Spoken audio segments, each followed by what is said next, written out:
नमस्कार दोस्तों, स्वागत है आपका हमारे चैनल एके एकेडमी में। तो आज हम लोग देखने वाले हैं मोशन क्या होता है। हेडिंग लगाते हैं मोशन। अब मोशन का जो डेफिनेशन बुक्स वगैरह में हमको मिलता है वो क्या होता है, if an object changes its position with respect to time or surrounding is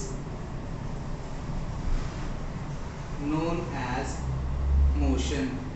तो बुक्स में हमको जो डेफिनेशन मिलता है वो क्या लिखा रहता है, if an object changes its position with respect to time और सराउंडिंग। मतलब कि यदि कोई ऑब्जेक्ट है वो क्या कर रहा है, अपनी पोजीशन एक स्थान से दूसरे स्थान तक क्या कर रहा है, अपनी पोजीशन चेंज कर रहा है, तो हम लोग क्या बोलते हैं कि मोशन हो रहा है। और वो पोजीशन जो अपना स्थान चेंज करता है किसके रेस्पेक्ट में चेंज करता है, समय या फिर अपने सराउंडिंग के अकॉर्डिंग। जैसे मान लीजिए हमारा एक बॉल है, ये एक बॉल है, इसको हम लोग नाम दे देते हैं ए। इधर से इस पे मैंने क्या लगाया, एक फोर्स लगाया। फोर्स लगाने के बाद इस पे क्या हो जाएगा, जैसे मैं इस पे फोर्स लगाऊं तो इसके अंदर एक एनर्जी आ जाएगी, जिसके वजह से क्या होगा, ये बॉल ट्रेवल करके इस पोजीशन पे आ जाएगा और इस पोजीशन को हम लोग नाम दे देते हैं बी।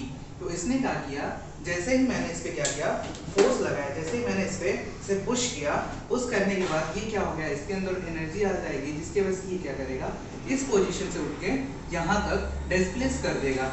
क्या करेगा, अपनी पोजीशन यहाँ से यहाँ तक क्या करेगा, डिस्प्लेस कर देगा। तो इसने क्या किया, पोजीशन ए से, ये बॉल जो है पोजीशन ए से उठ के कहाँ पे चला गया, पोजीशन बी पे। किसके रेस्पेक्ट में, ये सारा इसका सराउंडिंग है तो अपने सराउंडिंग के रेस्पेक्ट में, या फिर बोल सकते हो समय। जैसे इसको यहाँ से यहाँ जाने में कुछ समय लगा, जैसे मान लीजिए हम लोग यहाँ पे दे देते हैं 3 सेकंड। मतलब मैंने इसको जब पुश किया तो इसको यहाँ से यहाँ जाने में 3 सेकंड का समय लगा। तो इसको हम लोग क्या बोलते हैं, यदि कोई ऑब्जेक्ट अपनी पोजीशन क्या करे, चेंज करे, किसके रेस्पेक्ट में, अपने सराउंडिंग या फिर समय के रेस्पेक्ट में, तो हम लोग बोलते हैं कि मोशन हो रहा है। तो बात आती है कि हम कब कह सकते हैं कि कोई भी ऑब्जेक्ट मोशन कर रहा है या फिर कोई भी ऑब्जेक्ट रेस्ट पे है। कोई भी ऑब्जेक्ट मोशन कर रहा है या फिर ऑब्जेक्ट रेस्ट पे, हम कब कह सकते हैं।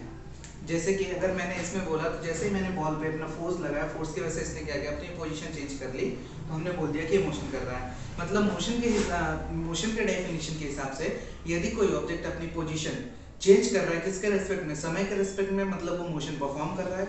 और अगर पोजीशन समय के रेस्पेक्ट में नहीं चेंज कर रहा है तो बोलेंगे कि वो रेस्ट पे है। तो एक्चुअली में देखते हैं इसको एग्जांपल के थ्रू। जैसे मान लीजिए ये क्या है, ये घर है, ये क्या है, घर है। घर पे मैंने लगा दिया एक गेट, गेट के बाजू में क्या है, ये एक खिड़की है। अब इधर क्या रखा है, एक टेबल रखा है। ये क्या है, एक टेबल रखा है और टेबल के ऊपर एक बुक रखी हुई है। टेबल के ऊपर क्या रखा हुआ है, एक बुक रखी हुई है। और इसको यहां से क्या कर रहा है, ये कौन है, चिंटू। ये कौन है, चिंटू। अब चिंटू क्या कर रहा है, इस बुक को देख रहा है। चिंटू क्या कर रहा है, इस बुक को देख रहा है। अब ये क्या है, बुक जो है टेबल के ऊपर रखा हुआ है, तो चिंटू जब इसको देखेगा तो इसको ये बुक कैसा मिलेगा, जैसे मानेगा, जैसे चिंटू इसको देखेगा तो ये क्या बोलेगा कि ये बुक कहाँ पे है, रेस्ट की पोजीशन पे।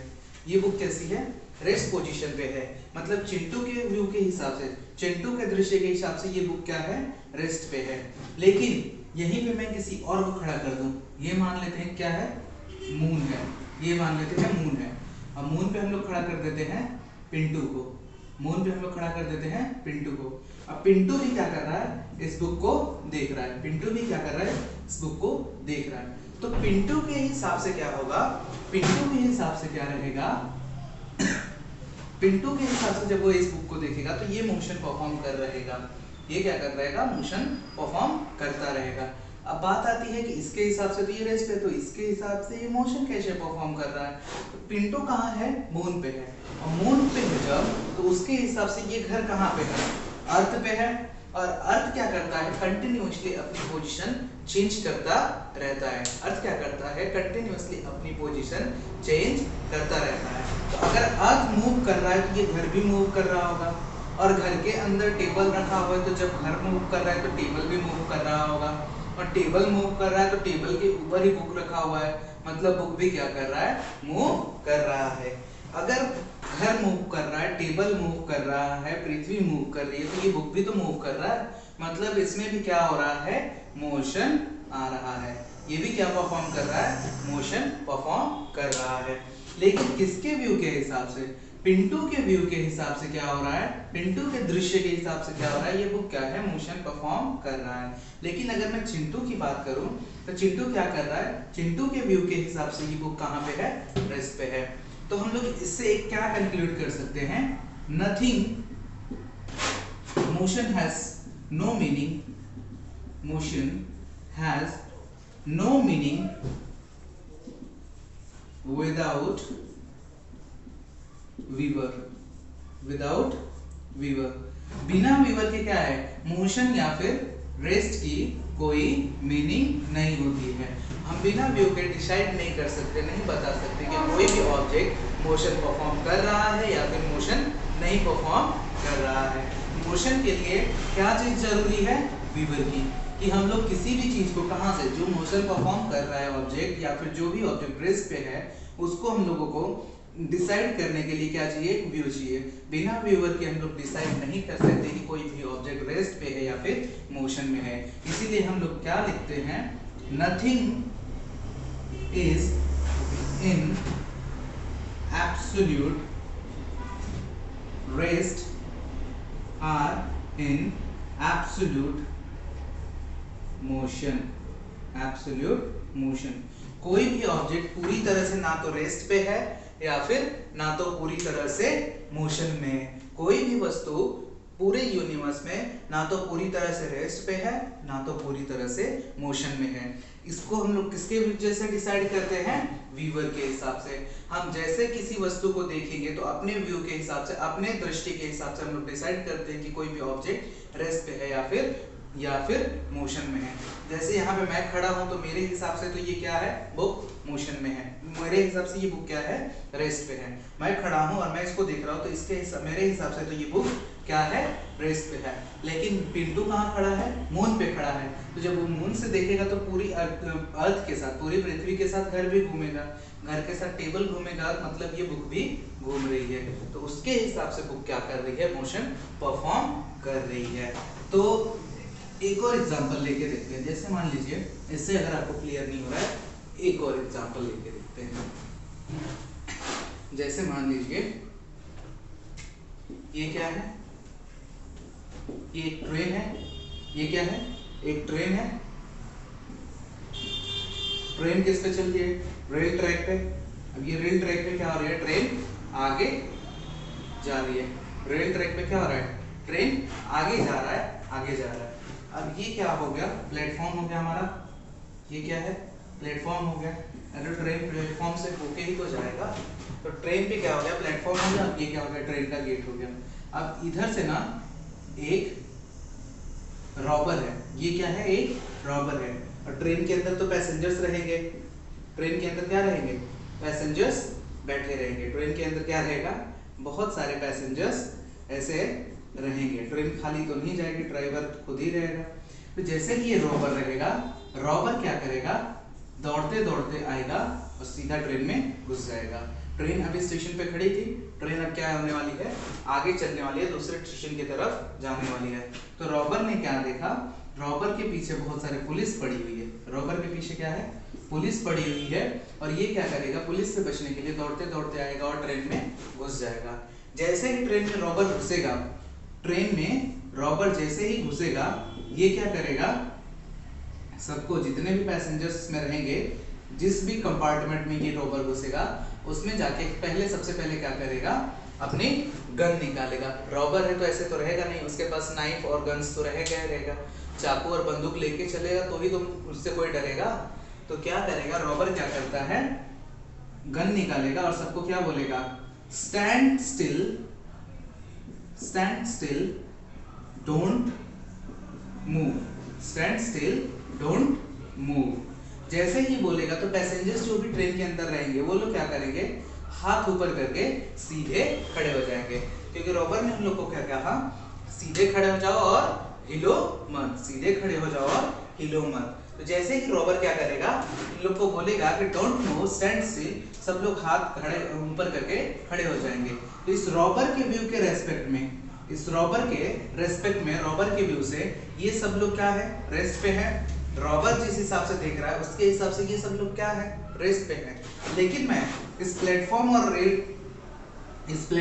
रेल ट्रैक के रेस्पेक्ट की बात करूं, उसके रेस्पेक्ट से बात करूं कि प्लेटफॉर्म और रेल ट्रैक के, या फिर मान लीजिए प्लेटफॉर्म पे कोई और खड़ा है, पुलिस जो उसका पीछा कर रहे थे उसको खड़ा कर देते हैं। अब इस पुलिस के हिसाब से, ये जो पुलिस खड़ा है प्लेटफॉर्म पे, इसके व्यू के हिसाब से ये सब लोग क्या है, मोशन परफॉर्म कर रहे हैं। ट्रेन आगे जाने वाला था, मतलब ट्रेन क्या हो गई, आगे जाने लगी। प्लेटफॉर्म छोड़ के वो क्या हो रही है, जा रही है, डिपार्चर कर रही है। ट्रेन क्या कर रहा है, डिपार्चर कर रहा है। ट्रेन क्या कर रहा है, स्टेशन छोड़ के जा रहा है। तो पुलिस के हिसाब से क्या है, ट्रेन के अंदर जितने भी लोग हैं सब लोग मोशन परफॉर्म कर रहे हैं। ट्रेन के अंदर जितने भी लोग हैं सब मोशन परफॉर्म कर रहे हैं, क्योंकि ट्रेन क्या कर रही है, प्लेटफॉर्म से छूट चुकी है, मतलब ट्रेन क्या है, मोशन में है। तो पुलिस के हिसाब से तो सब लोग क्या है, मोशन परफॉर्म कर रहे हैं। लेकिन अगर रॉबर के रेस्पेक्ट से बात करूं, रॉबर के व्यू के रेस्पेक्ट से मैं बात करूं, तो ये भी ट्रेन के अंदर है और पैसेंजर्स भी ट्रेन के अंदर है। तो इसके रेस्पेक्ट से सब लोग क्या कर रहे हैं, मोशन नहीं परफॉर्म कर रहे, सब लोग रेस्ट पे हैं। लेकिन इंस्पेक्टर के हिसाब से ये लोग क्या कर रहे हैं, मोशन परफॉर्म कर रहे हैं। तो मोशन किसके हिसाब से हम लोग बोल सकते हैं कि कोई भी ऑब्जेक्ट रेस्ट पे है या फिर मोशन में है, किसके, तो उसकी व्यूअर के हिसाब से हम लोग बताते हैं। हमारा व्यू कहाँ से, हम लोग कोई भी चीज़ हम लोग कहाँ से देख रहे हैं, उस हिसाब से हम लोग बता सकते हैं कि कोई भी ऑब्जेक्ट रेस्ट पे है या फिर मोशन में है। इसीलिए हम लोग क्या बोलते हैं कि कोई भी ऑब्जेक्ट पूरी तरह से ना तो मोशन परफॉर्म कर रहा है, ना तो पूरी तरह से रेस्ट पे है। अगर मैं इसी रूम में जहाँ पे मैं खड़ा हूँ, तो मैं यहाँ पे दूसरा अगर कोई मुझे देख रहा है तो उसके हिसाब से मैं रेस्ट पे हूँ। लेकिन यदि मैं ही जुपिटर पे जाके कोई मुझे देखेगा तो उसके हिसाब से मैं क्या कर रहा हूँ, मोशन परफॉर्म कर रहा हूँ। तो मोशन के बाद इसके वेरिएबल्स, मोशन के बाद इसके वेरिएबल्स की बात करें कि मोशन के अंदर हम लोग को क्या क्या पढ़ना रहता है, तो सबसे पहले हम लोग की बात आती है डिस्टेंस की।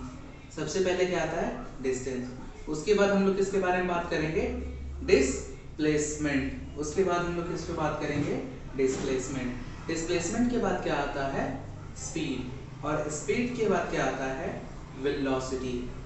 वेलोसिटी के बाद अगर बात करें तो एक्सेलरेशन। एक्सेलरेशन और एक्सेलरेशन के बाद एक और वेरिएबल होता है जिसको हम लोग क्या बोलते हैं, जर्क। तो ये सारे चीज क्या है, वेरिएबल्स है किसके, मोशन के।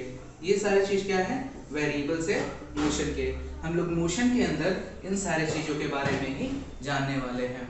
जैसे कि अगर देख लीजिए, मैं बोलूँ ट्रेन जा रही थी, तो ट्रेन हमेशा कहाँ जाएगी, या तो लेफ्ट से राइट जाएगी या फिर राइट से लेफ्ट जाएगी। मतलब ये कैसा मोशन परफॉर्म कर रही है, वन डायमेंशनल। ये तो किसी एक एक्सिस पे, एक्स एक्सिस पे, इसको हम लोग क्या बोलते हैं, वाई एक्सिस, इसको क्या बोलते हैं, एक्स एक्सिस। तो ट्रेन हमेशा या तो इधर जाएगी या फिर इधर जाएगी, वो ऐसे ऊपर नीचे नहीं आएगी जाएगी। मतलब ये कैसा मोशन परफॉर्म कर रहा है, वन डायरेक्शनल मोशन परफॉर्म कर रहा है, वन डायरेक्शनल मोशन परफॉर्म कर रहा है। और वन डायरेक्शनल मोशन को हम लोग क्या बोलते हैं, 1D मोशन या फिर रेक्टिलिनियर मोशन। रेक्टिलिनियर मोशन या फिर लीनियर मोशन या फिर लीनियर मोशन। लेकिन अगर मैं सर्कुलर मोशन की बात करूं, सर्कुलर मोशन की बात करूं, ये क्या एक सर्कल है और सर्कल के सर्कमफेरेंस के अलावा अगर कोई ऑब्जेक्ट मोशन परफॉर्म कर रहा है उसको हम लोग क्या बोलते हैं कि वो सर्कुलर मोशन परफॉर्म कर रहा है। मतलब क्या होगा, ये इधर अगर देखा जाए तो एक्स एक्सिस में भी मोशन परफॉर्म कर रहा है और यहाँ से देखा जाए तो ये वाई एक्सिस में भी मोशन परफॉर्म कर रहा है। तो सर्कुलर मोशन को हम लोग कैसा मोशन बोलते हैं, 2D motion, two dimensional motion. लेकिन अगर आपने कभी पानी वगैरह गर्म किया है तो उसमें हम लोग इसके बारे में, उसका जो स्टीम भाप जो बाहर निकलता है, अगर उसके पार्टिकल्स के बारे में हम लोग स्टडी करेंगे वो कैसा मोशन परफॉर्म करता है, वो 3 डायमेंशनल मोशन परफॉर्म करता है। मतलब अगर ये पार्टिकल है, पार्टिकल में अगर मैंने वाइब्रेशन करवा दिया, ये क्या करेगा, 3 डायमेंशन, मतलब अपने पोजीशन पे ऐसे ऐसे zoom zoom zoom zoom zoom vibrate करने लगता है। मतलब वो क्या करेगा, वाई डायरेक्शन में बढ़ता है, एक्स डायरेक्शन में भी और जेड डायरेक्शन में भी। ऐसे पार्टिकल्स के मोशन को हम लोग क्या बोलते हैं, ये कैसा मोशन परफॉर्म कर रहा है, 3 डायमेंशनल मोशन परफॉर्म कर रहा है। अब इसके हिसाब से जैसे मैंने इसको बोल दिया, इसको मार्कर को रखा तो ये 1 डायमेंशनल मोशन हो गया, इसके ऊपर मैंने ऐसे खड़ा कर दिया तो ये 2 डायमेंशनल मोशन हो गया। अब बात आती है कि तीसरा डायमेंशन कहाँ गया, तो तीसरा डायमेंशन जैसे ये x डायरेक्शन, ये y डायरेक्शन है 2 डायमेंशन, और इस पे अगर मैं इसको ऐसे रख दूं, ये क्या कर रहा है, ये वाला जो मार्कर है ये क्या दिखा रहा है, 3rd डायमेंशन। अब ये जरूरी नहीं कि वो हमेशा बोर्ड ऐसे व्हाइट बोर्ड के बाहर ही दिखाए, इसके अंदर का अगर मैं डायरेक्शन कंसीडर करूं तो वो भी क्या है, 3rd डायमेंशनल है। जैसे कि ये कुछ ऐसा दिखाई देगा आपको, ये कुछ ऐसा दिखाई देगा, ये वाला x डायरेक्शन, ये वाला y डायरेक्शन, और ये जो बाहर की तरफ निकला है ये कौन सा हो जाएगा, z डायरेक्शन। अगर मैं इसी को ऐसे घुमा दूं, ये वाला क्या है जो पीछे साइड में है वो z डायरेक्शन हो जाएगा, ये y डायरेक्शन, और ये जो मेरे हाथ के साइड में है ये वाला x डायरेक्शन। तो जो भी गैस के पार्टिकल्स होते हैं वो सब कैसा मोशन परफॉर्म करते हैं, 3 डायमेंशनल मोशन परफॉर्म करते हैं। और मोशन की बात की जाए तो मोशन की ये जो क्या है, वेरिएबल्स है। मोशन के अंदर हम लोग distance, displacement, speed, velocity, acceleration and jerk के बारे में पढ़ेंगे। तो इस हेडिंग लगाते हैं कि डिस्टेंस और डिस्प्लेसमेंट क्या होता है। नेक्स्ट हेडिंग हम लोग लगाएंगे डिस्टेंस और डिस्प्लेसमेंट क्या होता है। डिस्टेंस एंड डिस्प्लेसमेंट क्या होता है, पहला हेडिंग लगाते हैं डिस्टेंस एंड डिस्प्लेसमेंट। डिस्प्लेसमेंट अगर डेफिनेशन की बात की जाए तो ये क्या होता है, it is the actual length of path, और इसका अगर बात की जाए ये क्या होता है, the shortest distance between initial to final position. Initial to final position, कहीं कहीं बच्चे क्या लिख देते हैं, shortest distance from point A to B। अब जरूरी नहीं है कि A टू B में शॉर्टेस्ट डिस्टेंस तुम कहां से कंसीडर करोगे। इनिशियल और फाइनल पोजीशन लिखने का मतलब है तो मोशन कहां से स्टार्ट हुआ और कहां पे जाके एंड हुआ, उन दोनों पोजीशन का जो सबसे छोटा वाला रास्ता रहता है उसको हम लोग बोलते हैं डिस्प्लेसमेंट। जैसे कि देख लीजिए, ये पोजीशन A है, ये क्या है, पोजीशन B है। अब ये एक पाथ हो जाएगा, इसको दे देते हैं पाथ 1, एक ये पाथ हो सकता है पाथ 2, और ये पाथ हो सकता है, इसको दे देते हैं पाथ 3। अब इन तीनों में सबसे छोटा वाला रास्ता कौन सा है, ये वाला पाथ 1। तो इसको हम लोग क्या बोलेंगे कि ये क्या है, डिस्प्लेसमेंट। इसको हम लोग क्या बोलेंगे, ये क्या है, डिस्प्लेसमेंट। लेकिन अगर डिस्टेंस की बात की जाए तो ये तीनों पाथ क्या है, डिस्टेंस है। तीनों पाथ क्या है, डिस्टेंस है, क्योंकि हमने इसको क्या बोला है, it is the actual length. जो भी रास्ते की लंबाई होती है वही उसका क्या हो जाता है, डिस्टेंस हो जाता है। तो इस रास्ते की जो लंबाई है, इस रास्ते की जो लंबाई है, इस रास्ते की जो लंबाई है, वो तीनों के तीनों ही क्या है, डिस्टेंस है। लेकिन डिस्प्लेसमेंट क्या बोलते हैं, शॉर्टेस्ट डिस्टेंस कहां से कहां तक, between initial to final position. Initial वाला पोजीशन ये है, फाइनल वाला पोजीशन ये है, क्योंकि मोशन यहां से स्टार्ट हुआ है और यहां पे एंड हुआ है। तो यहां से यहां तक का सबसे छोटा वाला रास्ता ये है, ये क्या हो जाएगा हमारा डिस्प्लेसमेंट, और ये तीनों रास्ते क्या हो जाएंगे हमारे डिस्टेंस। तीनों रास्ते क्या हो जाएंगे हमारे डिस्टेंस। तो एक पॉइंट तो हम लोगों ने ये लिख लिया। दूसरा पॉइंट क्या लिख सकते हैं, it is a scalar, it is a scalar quantity, it is a scalar quantity and it is a vector quantity, it is a vector quantity. अब बात आती है कि वेक्टर और स्केलर क्या होता है। जैसे मान लीजिए मैंने यहाँ पे लिखा 5 मीटर पर सेकेंड, 5 मीटर पर सेकेंड, तो इसमें ये जो 5 है ये क्या हो जाएगा, एक न्यूमेरिक वैल्यू है। ये क्या है, न्यूमेरिक वैल्यू है। और न्यूमेरिक वैल्यू में ये जो वैल्यू होती है, ये जो 5 लिखा है इसको हम लोग क्या बोलते हैं, मैग्नीट्यूड, और ये क्या होता है, यूनिट। ये क्या होता है, यूनिट। तो यूनिट के साथ जो भी न्यूमेरिक वैल्यू लिखा रहता है उसको हम लोग बोलते हैं मैग्नीट्यूड। तो स्केलर क्वांटिटी वो क्वांटिटी होता है जिसके अंदर मैग्नीट्यूड हो, बस मैग्नीट्यूड हो। और वेक्टर क्वांटिटी वो क्वांटिटी होता है जिसके अंदर मैग्नीट्यूड तो हो ही प्लस उसके साथ डायरेक्शन भी हो, उसके साथ क्या हो, डायरेक्शन भी हो। मतलब जिस क्वांटिटी के पास डायरेक्शन के साथ मैग्नीट्यूड हो उसको हम लोग बोलते हैं वेक्टर क्वांटिटी, और जिस क्वांटिटी के पास सिर्फ मैग्नीट्यूड हो और डायरेक्शन ना हो ऐसे क्वांटिटी को बोलते हैं स्केलर क्वांटिटी। ऐसे क्वांटिटी को क्या बोलते हैं, स्केलर क्वांटिटी। वेक्टर में डायरेक्शन कैसे है, हम लोग क्या बोल रहे हैं, वो इनिशियल से फाइनल जा रहा है, मतलब एक स्पेसिफिक डायरेक्शन दे रहे हैं ना कि वो इनिशियल से फाइनल ही जाएगा। लेकिन इसमें हम लोगों ने तो नहीं बोला, इसमें हम लोग क्या बोले, पाथ की जो लंबाई है वो पूरा का पूरा क्या है, डिस्टेंस है। हमने ये नहीं बोला कि पाथ इनिशियली मतलब जहां से शुरू हो रहा है वहां से शुरू होकर जहां पे खत्म हो रहा है वहां तक का कोई एक स्पेसिफिक डायरेक्शन हम लोग शो नहीं कर रहे हैं, लेकिन इसमें हम लोग दिखा रहे हैं कि इनिशियल से फाइनल ही जाना है। मतलब ये क्या है कि स्पेसिफिक डायरेक्शन बता रहा है और न्यूमेरिक वैल्यू उसके पास रहती है, मैग्नीट्यूड रहता है, तो इसके वजह से उसके पास क्या है, डायरेक्शन भी और मैग्नीट्यूड भी। और जिस भी क्वांटिटी के पास डायरेक्शन और मैग्नीट्यूड दोनों होता है उसको हम लोग स्केलर, उसको हम लोग वेक्टर क्वांटिटी बोलते हैं, और जिसके पास सिर्फ मैग्नीट्यूड होता है उसको हम लोग स्केलर क्वांटिटी बोलते हैं। लेकिन ये डेफिनेशन सिर्फ 10th तक ही वैलिड रहती है।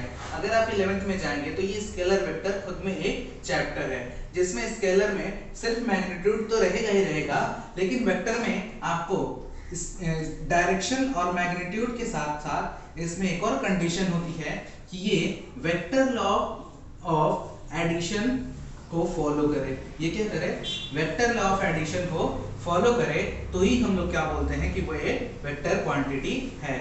डायरेक्शन तो हो, मैग्नीट्यूड भी हो, और उसके साथ क्या बोलते हैं, उसका वेक्टर लॉ ऑफ एडिशन को भी फॉलो करे। अब वेक्टर लॉ एडिशन क्या होता है, जैसे triangle law of vector addition, इसकी बहुत सारे टाइप है। जैसे हम लोग बात कर रहे थे triangle law of vector addition, फिर हेड-टेल मेथड, फिर पैरेललोग्राम लॉ ऑफ मेथड, ये सारे क्या है, लॉ ऑफ वेक्टर एडिशन के। इसमें जैसे मान लीजिए हम लोग क्या बोलते हैं, वेलोसिटी ले लेते हैं, क्या ले लेते हैं, वेलोसिटी। अब वेलोसिटी को हम लोग क्या बोलते हैं कि ये एक वेक्टर क्वांटिटी है, ये एक वेक्टर क्वांटिटी है। मतलब अगर सर्कुलर मोशन परफॉर्म हो रहा है तो हम लोग इसको दिखाते हैं कि अगर सर्कुलर मोशन में डायरेक्शन ऐसे, सर्कल ऐसे घूम रहा है तो इसकी वेलोसिटी इस डायरेक्शन में है, यहाँ पे इसकी वेलोसिटी इस डायरेक्शन में है। लेकिन यहाँ पे ये जो डायरेक्शन दिखा रहा है इसके हिसाब से हम बता दे रहे हैं कि इसके पास 3 मीटर पर सेकंड की स्पीड से इस डायरेक्शन में घूम रहा है, तो वेलोसिटी को हम लोगों ने क्या बोल दिया कि ये क्या है, एक वेक्टर क्वांटिटी है। लेकिन अगर मैं यहीं पे बात करूं करंट की, यहीं पे अगर मैं बात करूं करंट की, तो करंट मान लीजिए इधर से 3 एम्पियर का करंट आ रहा है, करंट की यूनिट क्या होती है, एम्पियर, इधर से आ रहा है 2 एम्पियर का करंट, तो यहाँ से कितना एम्पियर का करंट निकलना चाहिए, तो यहाँ से निकलेगा 5 एम्पियर का करंट। मतलब इसके पास क्या है, हम लोग बोलते हैं कि करंट इस डायरेक्शन से इस डायरेक्शन में जा रहा है, हम लोग एरो से दिखा रहे हैं, तो यहाँ पे 5 एम्पियर का करंट आ रहा है। तो ये क्या फॉलो कर रहा है, वेक्टर लॉ ऑफ एडिशन को फॉलो नहीं कर रहा है, लेकिन इसके पास मैग्नीट्यूड भी है और डायरेक्शन भी है। तो इसको हम लोग क्या बोलते हैं कि करंट क्या है, स्केलर क्वांटिटी है, ना कि वेक्टर क्वांटिटी। करंट क्या हमारा है, स्केलर क्वांटिटी, ना कि वेक्टर क्वांटिटी, जबकि इसके पास मैग्नीट्यूड भी है और डायरेक्शन भी है, मैग्नीट्यूड भी है और डायरेक्शन में भी है। लेकिन ये क्या करता है, वेक्टर लॉ ऑफ एडिशन को फॉलो नहीं करता है। ये कैसे ऐड होता है, सिंपल अलजेब्रिक से, सिंपल अलजेब्रा से ये क्या हो जाता है, ऐड होता है, जिसकी वजह से हम लोग करंट को क्या बोलते हैं, ये एक स्केलर क्वांटिटी है। लेकिन अगर बुक में आपको स्केलर और वेक्टर के अलावा टेंसर क्वांटिटी भी लिखा मिले तो हम लोग करंट पे क्या लगाते हैं कि करंट कैसा है, एक टेंसर क्वांटिटी है। करंट क्या है, एक टेंसर क्वांटिटी है, ना कि स्केलर या फिर वेक्टर। लेकिन टेंसर हमको जब बीएससी या फिर मास्टरी करते हैं तब जाके मिलता है कि टेंसर क्वांटिटी क्या होता है। लेकिन अभी हम लोग को सिर्फ 2 चीज जानना रहता है कि जिसके पास मैग्नीट्यूड बस हो उसको स्केलर बोलते हैं, और जिसके पास मैग्नीट्यूड के साथ डायरेक्शन भी हो उसको हम लोग वेक्टर बोलते हैं। और उसके साथ एक और कंडीशन क्या रहता है कि वो वेक्टर लॉ ऑफ एडिशन को फॉलो करे। क्या करे, वेक्टर लॉ ऑफ एडिशन को फॉलो करे। तो 2 चीज हम लोगों ने देख लिया कि लेंथ और डिस्टेंस और डिस्प्लेसमेंट क्या होता है और कैसे क्वांटिटी होते हैं। अब बात आती है तीसरी, it is always greater than displacement or equal to displacement. इधर हम लोग क्या लिख सकते हैं, it is always smaller than distance and equal to distance। मतलब क्या बोल रहा है, जैसे मान लीजिए ये ए पोजीशन है, बी पोजीशन, ये छोटा वाला रास्ता, ये बड़ा वाला रास्ता और ये तीसरा वाला रास्ता, फर्स्ट सेकंड थर्ड। अब इसमें देखिए डिस्टेंस क्या है, तीनों है, डिस्टेंस तो तीनों है, लेकिन डिस्प्लेसमेंट क्या है, ये छोटा वाला रास्ता। मतलब ये क्या होगा, ये छोटा वाला रास्ता क्या होगा, ये तो डिस्टेंस भी है और डिस्प्लेसमेंट में भी है, लेकिन डिस्प्लेसमेंट ना ये हो सकता है ना ये हो सकता है। मतलब यहाँ पे क्या बोल रहा है कि जो डिस्टेंस है वो डिस्प्लेसमेंट के क्या हो सकता है, इक्वल भी हो सकता है, उससे बड़ा भी हो सकता है। डिस्प्लेसमेंट के इक्वल भी हो सकता है, उससे बड़ा भी हो सकता है, लेकिन डिस्प्लेसमेंट क्या होगा, हमेशा ही क्या होगा, डिस्प्लेसमेंट डिस्टेंस से छोटा होगा या फिर उसके बराबर होगा, बड़ा नहीं हो सकता है। डिस्प्लेसमेंट हमेशा इनिशियल से फाइनल के बीच में छोटा वाला रास्ता होता है, तो वो डिस्टेंस के इक्वल तो हो सकता है लेकिन उससे बड़ा कभी नहीं हो सकता है। और डिस्टेंस क्या हो सकता है, उसके बराबर भी हो सकता है, उससे बड़ा भी हो सकता है। तो 3 पॉइंट हम लोग देख लेते हैं रेफरेंस में। नेक्स्ट हम लोग क्या लिख सकते हैं, 3 पॉइंट लिख सकते हैं, और 4th पॉइंट क्या लिख सकते हैं, it is always positive, it is always positive. इसमें क्या लिख सकते हैं, it may be positive, negative and zero. Displacement क्या हो सकता है, पॉजिटिव भी हो सकता है, नेगेटिव भी हो सकता है, जीरो भी हो सकता है, लेकिन डिस्टेंस हमेशा क्या होता है, पॉजिटिव होता है। लेकिन ये पॉजिटिव, नेगेटिव, जीरो का मतलब क्या, मान लीजिए ये क्या है, 3 रास्ते हैं। अब डिस्प्लेसमेंट क्या हो रहा है, ए पोजीशन से बी पोजीशन तक हुआ, तो इसको हम लोग क्या बोलेंगे, ये क्या है, डिस्प्लेसमेंट पॉजिटिव है। ये क्या है, डिस्प्लेसमेंट पॉजिटिव है, क्योंकि इसने एक्चुअल लेंथ पार की है। अब इसने क्या किया, ए पोजीशन से बी पोजीशन तक गया और बी से रिटर्न चला आया ए पोजीशन पे, और डिस्प्लेसमेंट के हिसाब से उसका डायरेक्शन डेफिनेशन क्या है, दो इनिशियल से फाइनल के बीच का जो भी डिस्टेंस होगा वही उसका डिस्प्लेसमेंट होता है। तो इसने ए से चला और वापस ए पे आकर रुक गया, मतलब इसने कोई डिस्प्लेसमेंट नहीं किया, तो इस ऐसे डिस्प्लेसमेंट को हम लोग क्या बोलते हैं, जीरो। अब मान लीजिए इसने ए से चला, बी पे गया, बी से वापस ए पे आएगा और ए से भी पीछे चला गया, अब ये आ गया सी पोजीशन पे, तो इसने स्टार्ट कहां से किया था, ए से, और उसके भी पीछे आ गया, तो इसको हम लोग क्या बोलते हैं, नेगेटिव डिस्प्लेसमेंट। मतलब डिस्प्लेसमेंट क्या हो सकता है, पॉजिटिव भी हो सकता है, नेगेटिव भी हो सकता है, जीरो भी हो सकता है, लेकिन डिस्प्लेसमेंट क्या होगा, ऑलवेज पॉजिटिव। अगर ये यहाँ से यहाँ पे गया तो ये भी ऐड होगा, फिर आया तो ये भी ऐड होगा, और यहाँ पे आया तो ये भी ऐड होगा। अब ये नहीं कि मान लीजिए यहाँ पे 5 मीटर इधर गया, फिर 5 मीटर चला आया पीछे, तो यहाँ 5 मीटर जीरो हो गया। अब पीछे आएगा तो इसको बोलेंगे कि नेगेटिव में 5 मीटर आया है, नेगेटिव में क्या होगा, 5 मीटर आया है, तो ये क्या हो जाएगा, नेगेटिव में 5 मीटर जो आएगा वो क्या होगा, डिस्प्लेसमेंट। लेकिन डिस्टेंस की बात की जाए तो 5 मीटर इसने यहाँ से यहाँ तक ट्रैवल किया, फिर बी से 5 ए तक आया, फिर से 5 मीटर, और ए से सी तक आया, फिर से 5 मीटर, तो डिस्टेंस की वैल्यू कितनी हो जाएगी, 15 मीटर, लेकिन डिस्प्लेसमेंट कितना आया, नेगेटिव में 5। तो डिस्टेंस क्या होता है, पाथ की जितनी भी लंबाई होगी, जितना भी अगर ऑब्जेक्ट कवर करेगा सब उसका डिस्टेंस हो जाएगा, लेकिन डिस्प्लेसमेंट क्या होता है, शॉर्टेस्ट डिस्टेंस। तो आज का वीडियो यहीं पे एंड करते हैं, मिलते हैं नेक्स्ट वीडियो में विद स्पीड एंड वेलोसिटी। धन्यवाद।